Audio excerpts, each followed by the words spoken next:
સાક્ષી મલિકે બહુ કરુણ રીતે કુસ્તી છોડવાનું કર્યું એલાન। પહેલવાનોના યૌન શોષણના આરોપી બ્રિજભૂષણના સાથી સંજયસિંહ કુસ્તી સંઘના પ્રેસિડેન્ટ બની જતા સ્ટાર રેસલર સાક્ષી મલિકે કુસ્તી છોડવાનું કર્યું એલાન। સાક્ષી મલિકે બહુ કરુણ રીતે કુસ્તી છોડવાનું એલાન કર્યું હતું। સાક્ષીએ પહેલા ટેબલ ઉપર જૂતા રાખ્યા અને પછી ઘૂસકે ને ઘૂસકે રડી પડતા કુસ્તી છોડવાની જાહેરાત કરી હતી। સાક્ષી મલિક, વિનેશ ફોગાટ સહિતની બીજી કેટલીક મહિલાઓ પહેલવાનોએ બ્રિજભૂષણ પર યૌન શોષણનો આરોપ લગાવ્યો હતો। સાથી જ બ્રિજભૂષણ રાજીનામું પણ આપવું પડ્યું હતું અને નવી ચૂંટણીમાં બ્રિજભૂષણનો માનસ સંજયસિંહ પ્રેસિડેન્ટ તરીકે ચૂંટાઈ આવ્યો હતો।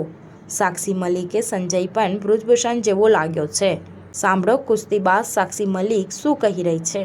हम तो 40 दिन सोए रोड पे, लेकिन मैं सभी तमाम देशवासी जो भी हमारे प्रोटेस्ट में आए, दूर दूर से आए, बूढ़ी महिलाएं आई, बहुत सारे लोग ऐसे आए जिनके पास खाने कमाने के लिए नहीं है, फिर भी हमें सपोर्ट करने आए। हम नहीं जीत पाए पर आप लोगों का बहुत बहुत धन्यवाद। और एक बात और कहना चाहूँगी कि लड़ाई लड़ी, पूरे दिल से लड़ी, लेकिन अगर प्रेसिडेंट ब्रिजभूषण जैसे आदमी जैसा ही रहता है,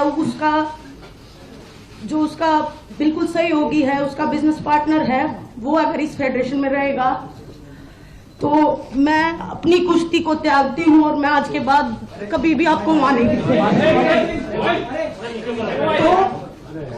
स्टार न्यूज़ 7 हमेशा सच्चाईनी साथे।